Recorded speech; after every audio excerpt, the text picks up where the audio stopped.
आज का आने वाला एपिसोड बहुत इंटरेस्टिंग होने वाला है, जिसमें ओमकारा, रुद्र, सौम्या और अनिका चारों मिलकर के किचन में खाना बना रहे होते हैं। और रुद्र ओमकारा की टांग खींच रहा होता है और कमेंट्री कर रहा होता है और कहने लगता है, हमारे किचन में आप सभी लोगों का स्वागत है। जैसा कि आप लोग देख रहे हैं, आज हमारे किचन के हेड खाना नहीं बना रहे, लेकिन वह तरह तरह के मुँह बना रहे। शिवाय भी अनिका से रूठ करके बैठा होता है। अनिका बटर को मिक्स कर रही होती, तभी शिवाय उसके पास आकर के कहने लगता है, यह क्या कर रही हो अनिका तुम। अनिका कहने लगती है, मटर को मुरमुरा कर रही हो। शिवाय कहने लगता है, ये मुरमुरा क्या होता है। अनिका कहने लगती है कि आपको मुरमुरा नहीं पता, वह घिचपिच करते हैं ना वह। तभी शिवाय कहने लगता है, इसे बटर का खून करना कहते हैं। तभी अनिका कहने लगती है, खाना हम बना रहे हैं ना, तो फिर आप तड़ी क्यों मार रहे हैं। शिवाय अनिका को बटर मिक्स करते हुए देख करके बहुत चिढ़ रहा होता है और कहने लगता है, कोई बटर नाइफ दो इसे। तभी वहाँ पर शिवाय की मॉम आ जाती है और पूछने लगती है, किचन में क्या हो रहा है। सभी लोग कहने लगते हैं कि हम बड़े भैया के लिए खाना बना रहे हैं। तभी शिवाय की मॉम अनिका को देख करके कहने लगती है, नहीं मेरी भूख मर गई, और वहाँ से चली जाती है। उधर स्वेतलाना चड्डा को फोन लगाती है और तेज को बताती है कि मीटिंग इज फाइनल, वह लोग आ रहे हैं। तेज भी कहने लगता है, थैंक यू स्वेतलाना। स्वेतलाना कहने लगती है, तेज तुम नहीं जानते कि अगर ये डील हो गई ना तो तुम शिवाय से कितने आगे निकल जाओगे, लेकिन अगर ओमकारा मना कर देता ना तो तुम्हें बहुत बड़ा लॉस होगा। तेज कहने लगता है, तुम उसकी फिक्र मत करो स्वेतलाना, मैं इसकी नौबत ही आने नहीं दूंगा। ओमकारा को हाँ कहना ही होगा क्योंकि मैं यह चाहता हूँ। उधर शिवाय भी सौम्या से पूछने लगता है, कितनी सारी डिशेज बन रही है, कुछ खाने लायक डिश बन भी रही है या नहीं। तभी सौम्या भी हंसने लगती है और कहने लगती है, डोंट वरी बड़े भैया, सब कुछ अच्छा बन रहा है। शिवाय कहने लगता है, देख कर तो नहीं लगता। तभी तेज आकर के वहाँ पर सबको कहने लगता है कि तुम लोग जो भी बना रहे हो ना, थोड़ा ढंग का बनाना, क्योंकि शाम को गेस्ट आ रहे हैं ओमकारों को देखने के लिए। तभी शिवाय तेज से पूछने लगता है, लेकिन बड़े पापा अचानक से आज। तभी तेज कहने लगता है, इसमें चौंकने की क्या बात है, वह लोरी के दिन आने वाले थे तो आज आ रहे हैं और उन लोगों को यह रिश्ता बहुत ही पसंद है। तभी शिवाय कहने लगता है, मगर बड़े पापा अभी तो हमने लड़की को देखा भी नहीं।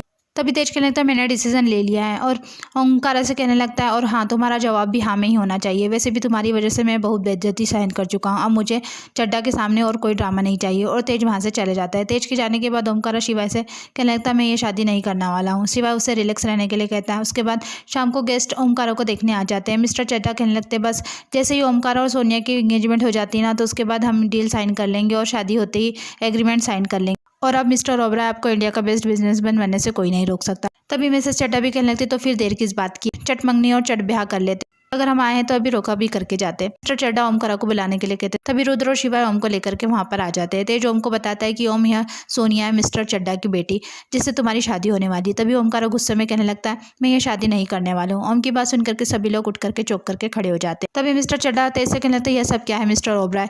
तभी तेज कहने लगता है, कुछ नहीं मिस्टर चड्डा, बस ये थोड़ा सा डरा हुआ है। तेज भी ओमकारा से कहने लगता है, हम इस बारे में पहले डिस्कस कर चुके। ओम कहने लगता है, डिस्कस नहीं, आपने मुझे ऑर्डर दिया और मैं ऑर्डर नहीं सुनता, मैं अपने दिल की सुनता हूँ, और जिसके लिए मेरा दिल कभी नहीं मानता ना, वह मैं नहीं करता। और मिस्टर चड्डा से कहने लगता है, आई एम रियली सॉरी, मगर मैं यह शादी नहीं कर सकता। मिस्टर चड्डा भी तेज को चिल्लाने लगते हैं कि जब ओम इस शादी के लिए तैयार नहीं है तो फिर आपने हमें फ़ोन करके यहाँ पर क्यों बुलाया, और आप तो मुझे अच्छी तरह से जानते हैं ना, अब इसके बाद देखना कोई भी बिजनेसमैन आपके साथ डील नहीं करेगा। तभी शिवाय मिस्टर चड्डा को समझाने लगता है कि देखिए मिस्टर चड्डा, अभी ओम और सोनिया दोनों एक दूसरे को ठीक से जानते भी नहीं, ओम ने पूरी तरह से अभी ना नहीं कहा है, अभी एक ऑप्शन है हमारे पास। मुझे ऐसा लगता है कि हमें ओम और सोनिया को थोड़ा वक्त देना चाहिए ताकि वह एक दूसरे को समझ पाए। मगर तेज भी अपनी जिद पर अड़ा होता है कि मेरा बेटा सोनिया से ही शादी करेगा, और ओम भी अपनी जिद पर अड़ा होता है कि नहीं, मैं सोनिया से शादी नहीं करूँ।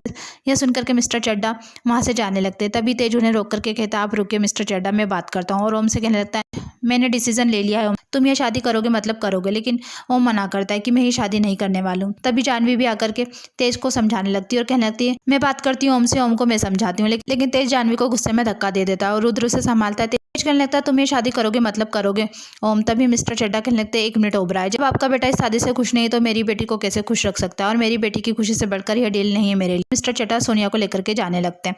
तभी रुद्र ने रोक करके कहने लगता है, एक मिनट मिस्टर चड्डा, मैंने आपको जबान दिया ना कि उनके बेटे से ही आपकी बेटी की शादी होगी, तो शादी उनके बेटे से ही होगी, बड़े से नहीं पर छोटे से होगी। यह सुनकर के सौम्या और घर के सभी लोग चौंक जाते हैं।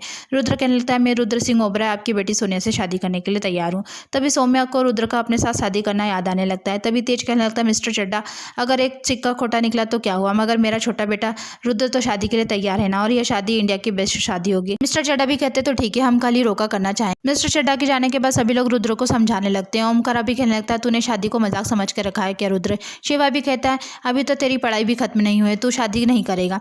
ओम भी कहने लगता है, सिर्फ एक बिजनेस डील के लिए तू ये शादी नहीं करेगा रुद्र, हम चड्डा से बात करेंगे, ये शादी कैंसिल करेंगे।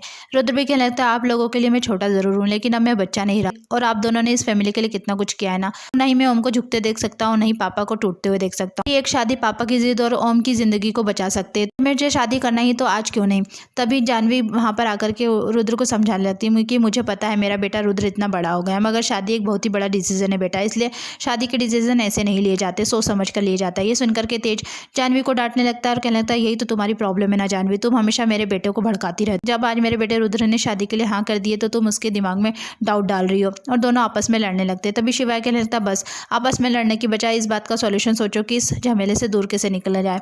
तभी तेज कहने लगता है कैसा झमेला, यह शादी तो होकर ही रहेगी। तभी शिवाय की मामा करके कहने लगती शिवाय जब बाप बेटे को कोई प्रॉब्लम नहीं है तो तुम इन झमेलों में क्यों पड़ रहे हो। तभी कनिका कहने लगती सॉरी आंटी जी, मगर शिवाय रुद्र के बड़े भाई है तो मुझे लगता है कि शिवाय को बोलना चाहिए। तभी तेज कनिका को कहने लगता है तुम्हें इस मामले में बोलने की जरूरत क्योंकि यह पर्सनली फैमिली मैटर है।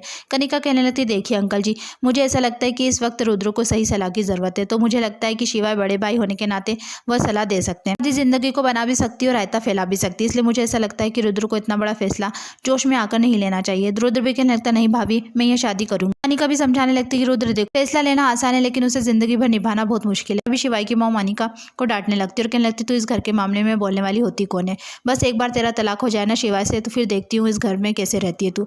तभी शिवाय कहने लगता मॉम प्लीज फिलहाल जो मुद्दा है ना उस पर बात करते हैं और रुद्र से पूछने लगता है रुद्र तू ये शादी करना चाहता है। रुद्र कहता है हाँ। तभी शिवाय कहता है ओके बस अब इस बारे में कोई बहस नहीं होगी। मगर यह सब सुनकर के सौम्या बहुत परेशान हो रही है। अभी अनिका शिवाय को समझाने लगती है मगर शिवाय कहने लगता है प्रॉब्लम क्या है, सब कुछ तो ठीक है ना, उस लड़की में खून खानदान सब कुछ तो बढ़िया। शिवाय की मॉम भी कहने लगती वही तो शादी के खून खानदान स्टेटस अच्छा होना चाहिए और अनिका को ताना मारती हुई कहने लगती है और जिसे खून खानदान की खबर ही ना हो वह इस बात को कैसे समझेगी। इससे तभी निपटते हैं जब स्टैंडर्ड सेम हो, ऐसे ही रास्ते के कीचड़ को उठा करके नहीं सजाया जाता। अनिका को ताना मारते हुए कहने लगती है जब रुद्र को ही कोई प्रॉब्लम नहीं है तो बाहर वालों के पेट में क्यों मरोड़ उठ रहे हैं। रुद्र भी सबको समझाने लगता है और कहने लगता है आई थिंक इस बात में बहस करने की अब कोई ज़रूरत नहीं है, मैं डिसाइड कर चुका हूँ कि मैं सोनिया से शादी करूँ। तेज भी कहने लगता है तो ठीक है मैं सोनिया के डेट से मिलकर के शादी की डेट डिसाइड करूँगा। ये सुनकर के सौम्या रोते हुए अचानक से अपने कमरे में चली जाती है। अनिका उसे इस तरह रोते हुए जाता हुआ देख लेती और उसके पीछे जाने लगती है। एपिसोड यहीं खत्म होता है। आगे की अपडेट के लिए हमारे चैनल को लाइक कीजिए, सब्सक्राइब कीजिए। Thank you.